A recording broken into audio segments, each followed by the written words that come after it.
لآل البيت حب لا يزول لآل البيت حب لا يزول وفضل لا تحيط به العقول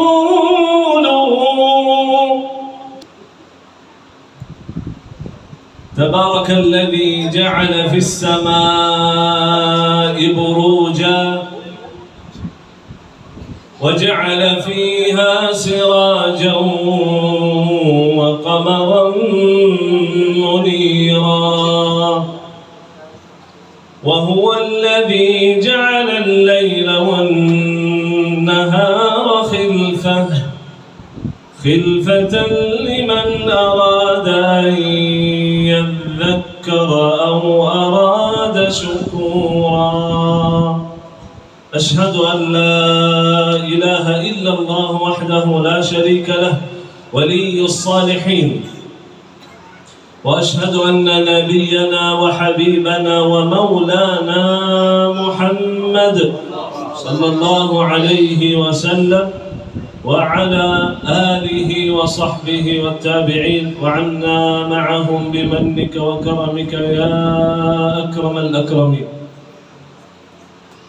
سبحانك لا علم لنا إلا ما علمتنا إنك أنت العليم الحكيم. Bagaimana Bapak Ibu, mau saya ceramah pakai bahasa Arab atau bahasa Inggris? Ini bisa bahasa apa ya?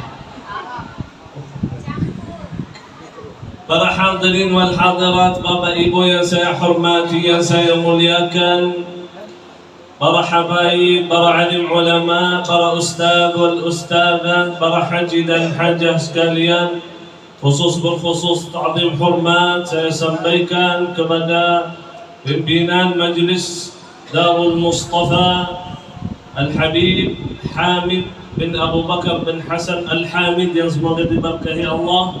Dan saya ta'zim yang saya muliakan ayahanda beliau Al-Habib Abu Bakar bin Hasan Al-Hamid yang semoga diberkahi dimuliakan Allah, amin ya rabbal alamin. Dan yang luar biasa juga, Masya Allah, tim hadrah, Masya Allah, emang Masya Allah, nikmat betul mendengar salawat yang tadi disampaikan oleh tim hadrah, apalagi yang tadi melantunkan salawat dan zikir. Masya Allah, bagus sekali suaranya. Jadi saya merasa kalah ini. Untung saya ganteng jadi gak kalah ganteng. Suara yang kalah. Alhamdulillah. Para hadirin wal hadirat yang dimuliakan Allah, pada malam hari ini yang istimewa, dalam kesempatan yang berbahagia, saya sangat-sangat bahagia dan bangga bisa berjumpa dengan keturunan Nabi Muhammad sallallahu alaihi wasallam. Ini sebuah kehormatan dan kebanggaan bagi saya. Tadi juga diminta jadi imam, saya bilang enggak, Habib aja jadi imam, lebih baik udah Syekh aja jadi imam. Mudah-mudahan Allah muliakan beliau serta keluarga, amin ya rabbal alamin.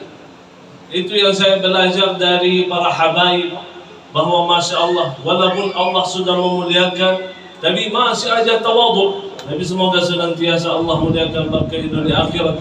Dan sebagaimana Allah pertemukan kita di dunia, semoga Allah pertemukan kembali di surga Jannatul Firdaus bersama Nabi Muhammad sallallahu alaihi wasallam.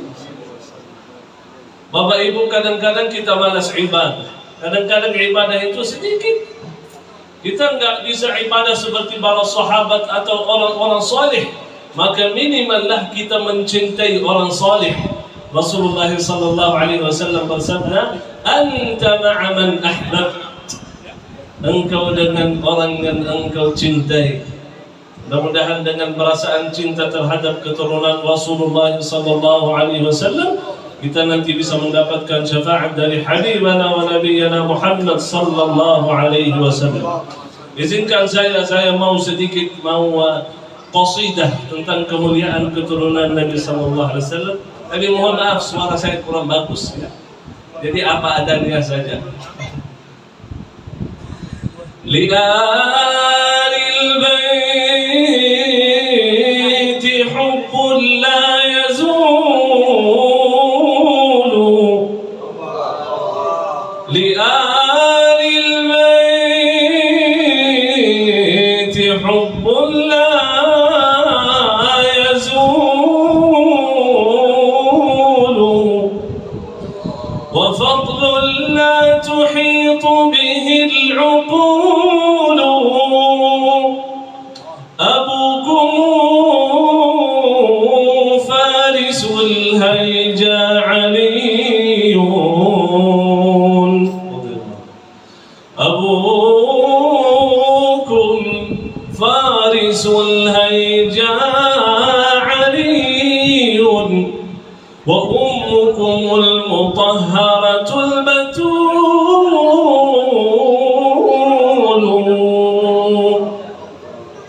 كفاكم فخرا كفاكم يا بني الزهراء فخرا إذا ما قيل جدكم الرسول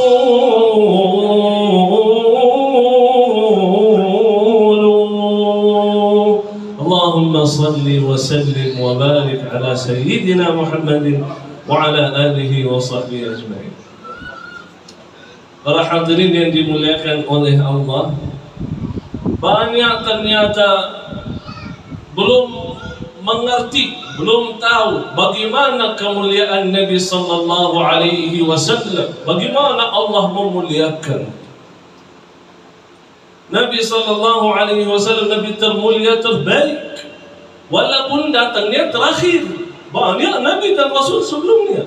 Bahkan Nabi Nuh alaihi salatu wassalam, Allah sebutkan di dalam Al-Quran, berdakwah di jalan Allah 950 tahun. Dakwah saja 950 tahun. Ada di sini orang umurnya 900.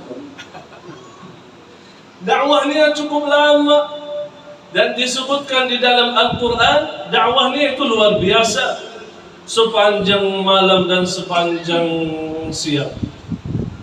Qala rabbi inni da'awtu qawmi laylan wa nahara. Ya Allah, aku telah berdakwah kepada kaumku di malam hari dan di siang hari. Beberapa ayat kemudian, thumma a'lantu lahum wa asrartu lahum israra. Ya Allah, aku berdakwah kepada kaumku secara sembunyi dan terang-terangan. Kata ahli tafsir, terang-terangan itu di jalan, di pasar, saat orang kumpul ramai-ramai. Kalau secara sembunyi, kata ahli tafsir, Nabi Nuh datang kepada orang masing-masing di rumah sendiri. Dia berumah, dia datang ketuk pintunya, berdakwah kepada orang di rumah sendiri. Luar biasa dakwahnya. Tapi begitu dia, Masya Allah, memperjuangkan agama Islam, tapi Nabi Muhammad sallallahu alaihi wasallam dengan umur yang pendek, dakwah Nabi SAW hanya 23 tahun saja. Karena mulai dakwah umur 40 dan meninggal 63, baru 23 tahun. Tapi yang pertama memberikan syafaat itu Nabi Muhammad sallallahu alaihi wasallam. Yang pertama masuk surga bersama umatnya Nabi Muhammad sallallahu alaihi wasallam. Yang paling banyak di surga umat Nabi Muhammad sallallahu alaihi wasallam. Kekasih Allah termulia. Kalau kita membaca Al-Quran dari ujung ke ujung, Al-Fatihah, Al-Baqarah, Al-Imran, sampai An-Nas, kita melihat saat Allah menceritakan Nabi Rasul, selalu Allah menyebutkan namanya sendiri. Misal Allah memanggil Nabi Nuh, Allah berfirman, wahai Nuh, ya Nuh, ihbit bisalamin minna wa barakah. Saat Allah memanggil Nabi Adam, ya Adam, uskun anta wa zawjukal jannah. Wahai Adam, kata Allah, Zakaria, Allah berfirman, Ya Zakaria, wahai Zakaria. Ya Daud, wahai Daud. Ya Yahya, wahai Yahya. Ya Musa, wahai Musa. Nabi Rasul itu selalu kalau Allah memanggil di dalam Al-Quran, dipanggil dengan nama sendiri. Tapi kalau membaca Quran dari ujung ke ujung, gak ada satu ayat pun Allah berfirman, wahai Muhammad. Tidak ada. Sallallahu alaihi wasallam. Kenapa? Kenapa Allah tidak menyebut nama Nabi kita Muhammad sallallahu alaihi wasallam? Karena Allah begitu sangat memuliakan, maka Allah memanggil dengan gelarnya, dengan kata yang menghormati, kehormatan bagi Nabi sallallahu alaihi wasallam. Maka Allah berfirman, Ya ayyuhan Nabi, wahai Nabi. Ya ayyuhan Rasul, wahai Rasul. Ya ayyuhal Muzammil, Ya ayyuhal Muddaththir. Kita kalau mau menghormati seseorang biasanya kasih gelar doktor, profesor, pejabat fulan, Pak fulan, disebutkan gelarnya dulu. Allah begitu dengan Nabi kita Muhammad sallallahu alaihi wasallam. Sangat mulia. Tapi banyak di antara umat Nabi Muhammad sallallahu alaihi wasallam lupa dengan beliau, tidak mengikuti sunnah beliau, bahkan lupa tidak bersalawat kepada beliau. Kata Nabi sallallahu alaihi wasallam, "Man nasiya as-salata alaihi faqad khati'a tariqal jannah." Kama qala alaihi salatu wasallam. Yang artinya, barang siapa yang lupa tidak bersalawat kepada Rasulullah sallallahu alaihi wasallam, jalanan menuju surga itu tidak benar. Sesat dia. Karena lupa sama Nabi. Sahabat Nabi Umar ibn al-Khattab radhiyallahu ta'ala anhu. Tahu kan Umar ibn al-Khattab? Tahu? Masa ketemu di mana? Tahu. Tahu ceritanya. Umar ibn al-Khattab radhiyallahu anhu, salah satu hari Rasulullah sallallahu alaihi wasallam pegang tangannya. Senang, wahai Umar itu senang, bahagia. Tangan saya dipegang sama Nabi sallallahu alaihi wasallam. Maka kata Umar, "Ya Rasulullah, wallahi inni la uhibbuk." Wahai Rasulullah, demi Allah aku sangat mencintaimu. Maka Rasulullah bertanya, "Wahai Umar, mana lebih banyak kamu mencintai aku atau mencintai orang tua?" Lebih mencintai Rasulullah daripada orang tua. Mana lebih mencintai aku atau anak, istri? Lebih mencintai Rasulullah daripada istri dan anak. Lebih mencintai Rasulullah atau harta? Lebih mencintai Rasulullah lebih daripada harta. Lalu Rasulullah SAW bertanya, "Wahai Umar, lebih mencintai dirimu atau saya?" Sallallahu alaihi wasallam. Umar itu orangnya jujur, bukan supaya mendapatkan posisi dekat dengan Nabi maka dia bohong. Nah, jujur aja. Kata Umar, "Mohon maaf, saya lebih mencintai diriku sendiri." Semua masing-masing mesti mencintai diri. Buktinya selalu ingat dengan diri, tidak pernah lupa makan, tidak pernah lupa minum, tidak pernah lupa tidur, tapi sering lupa sama Nabi sallallahu alaihi wasallam. Itu artinya lebih mencintai diri sendiri. Umar jujur, saya lebih mencintai diri sendiri. Maka Rasulullah sallallahu alaihi wasallam memberitahu Umar, "Wahai Umar, imanmu belum sempurna, masih kurang imanmu itu." Iman yang paling sempurna itu imannya Abu Bakar As-Siddiq radhiyallahu anhu. Dia selalu mengutamakan Nabi, tidak pernah fikirkan diri. Bahkan ceritanya saat hijrah Makkah Madinah, Abu Bakar melihat Rasulullah sedang capek, lalu kata Abu Bakar, "Ya Rasulullah, naik di atas punggung saya." Dia angkat Rasulullah perjalanan menuju Madinah. Bahkan saat mau masuk gua, kata Abu Bakar, "Saya dulu masuk."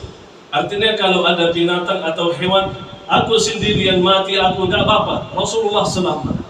Saat Rasulullah mau masuk ke Madinah, dari jauh dilihat oleh penduduk Madinah, belum tahu Nabi itu yang mana, ini atau ini.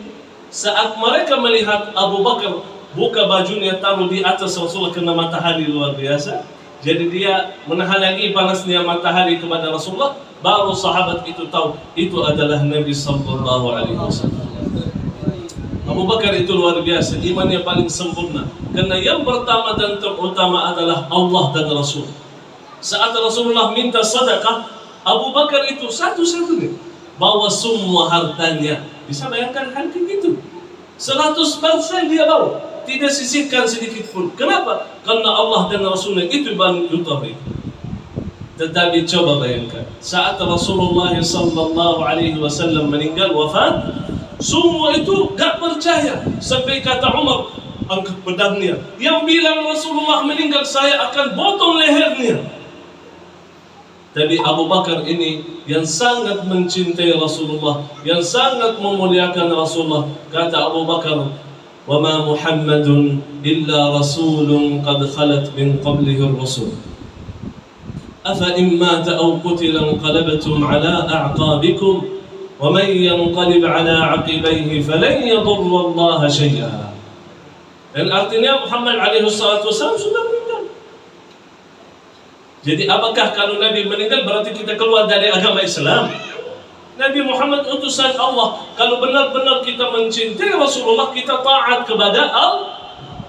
Qul in kuntum tuhibbuna Allah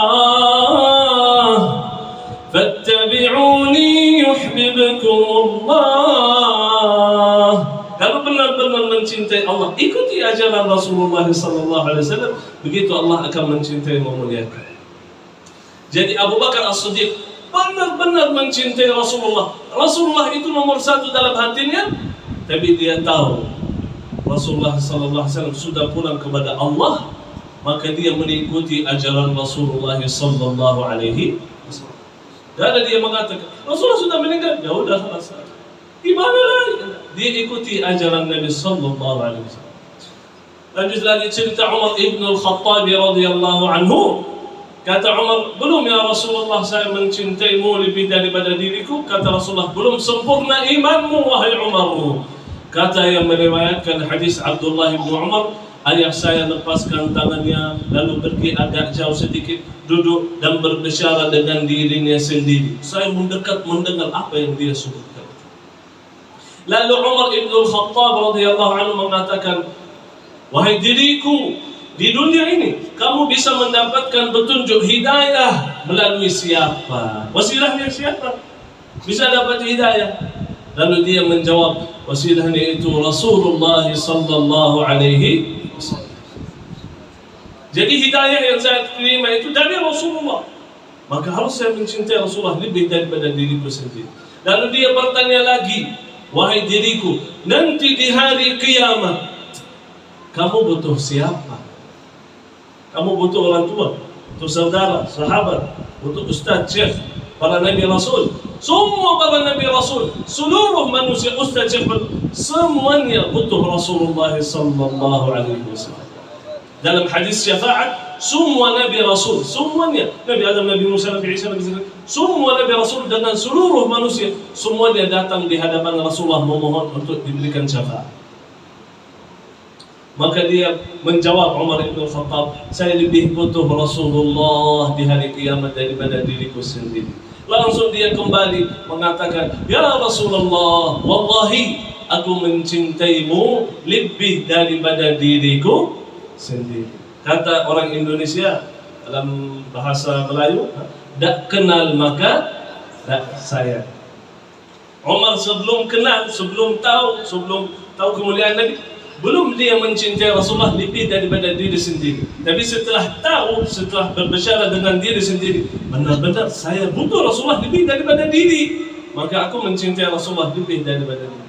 Maka kalau ingin mencintai Rasulullah, maka kenallah sama Rasulullah. Pelajari sirah beliau. Itu manfaatnya majlis ilmu, itu manfaatnya kita hadir malam hari ini, supaya sama-sama mempelajari ilmu, lebih mencintai Rasulullah dan mendekatkan diri kepada Allah dan Rasulnya. Amin ya Allah ya Rabbal Alamin. Jangan-jangan Bapak Ibu nanti pulang ke rumah masing-masing ketemu saudara, sahabat, tetangga. Ini dari mana? Dari Majlis Darul Mustafa. Oh Masya Allah, kok lama-lama di situ? Iya, saya mendengar ceramah Ustaz Farid, saya mendengar ceramah Syekh Anas Jabir. Masya Allah. Ceramah tentang apa, belajar apa? Enggak tahu. Saya cuma duduk perhatikan, kok hidung Syekh mancung betul. Pernah saya ceramah begitu setengah jam lebih. Lalu habis selesai ceramah kita kasih tanya jawab kepada jemaah. Ada satu jemaah bertanya kepada saya tadi pakai bahasa Inggris. Saya bilang, tidak usah pakai bahasa Inggris, pakai bahasa Indonesia saja. Kata dia, hah? Syekh bisa bahasa Indonesia? Saya bilang, Masya Allah. Jadi tadi saya ceramah pakai bahasa apa? Saya ceramah pakai bahasa Indonesia, dia duduk begini. Belum dia tahu. Kata orang Indonesia, masuk dari telinga kanan, keluar dari telinga kiri. Jangan. Kita hadiri majelis ilmu, harus sama-sama dapat belajaran, dapat ilmu kita bisa amalkan. Allahumma inna nas'aluka ilman nafi'a. Itu doa Nabi SAW setiap hari.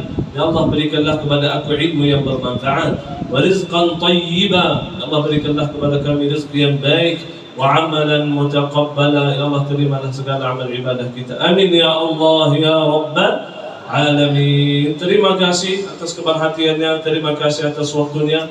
Tadi kebetulan diminta ceramah 1 jam, tapi karena kebatasan ilmu, kalau saya lanjut lagi nanti lupa juga hadisnya dan ayatnya.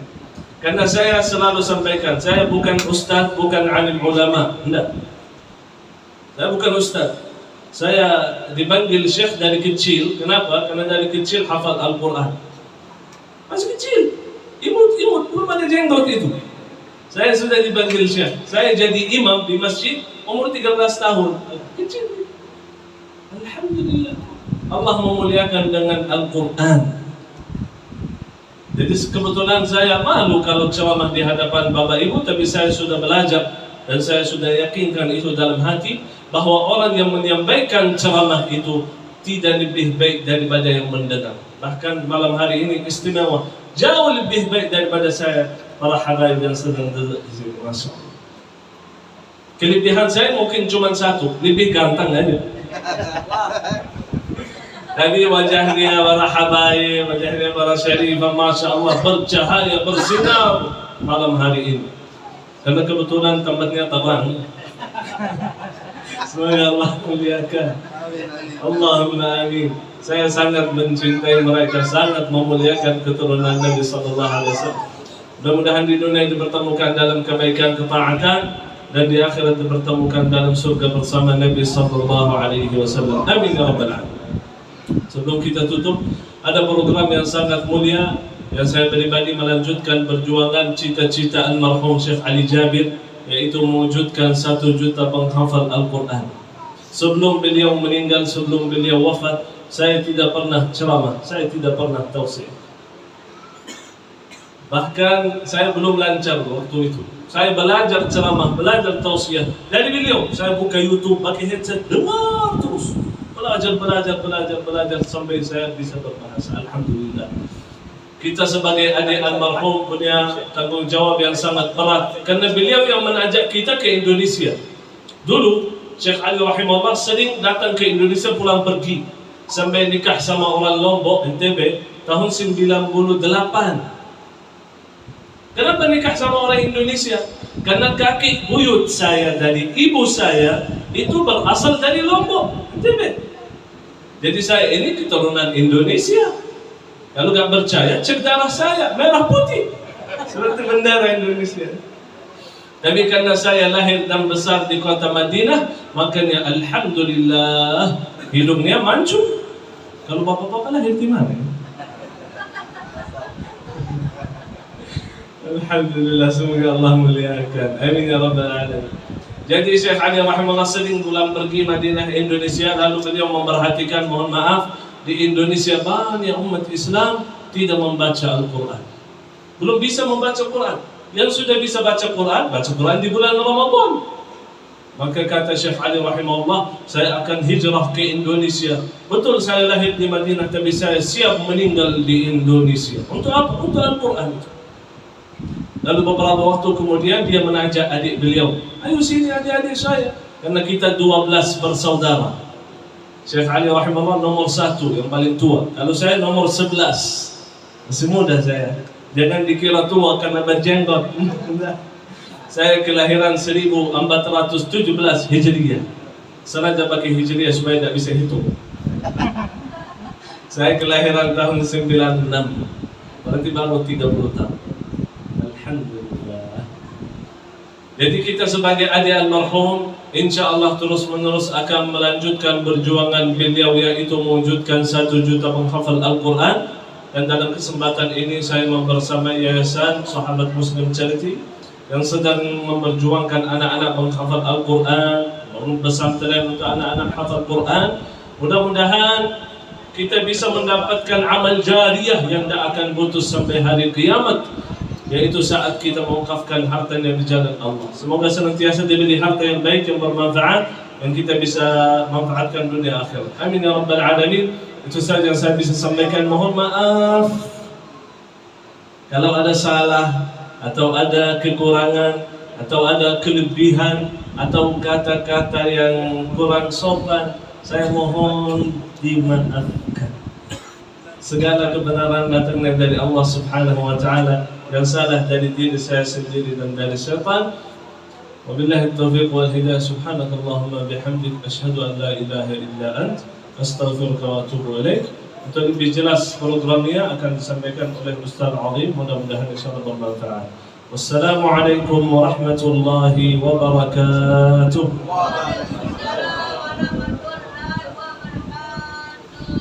Ya, terima kasih kepada Syekh, Masya Allah. Ya, baik Bapak Ibu yang dimuliakan Allah Subhanahu wa taala, seperti yang tadi disampaikan oleh Syekh, bahwasanya kami melanjutkan perjuangan dakwah almarhum Syekh Jabir dalam melahirkan para penghafal Al-Quran di Indonesia, mencetak 1 juta penghafal Al-Quran untuk Indonesia. Nah, maka di kesempatan ini Bapak Ibu yang dimuliakan Allah Subhanahu wa taala, Syekh membawa hadiah kenang-kenangan yang sangat luar biasa. Yang pertama, kenang-kenangannya adalah Al-Quran, dan yang kedua, kenang-kenangannya ada kiswah yang nanti akan diberikan kepada para jamaah yang ikut bergabung di dalam program Al-Quran, ya. Maka di kesempatan ini Bapak Ibu yang dimuliakan Allah Subhanahu wa taala, mengajak kepada para jamaah, ya, yang mungkin malam ini insya Allah jamaah yang nanti spesial terpilih khususnya oleh Allah Subhanahu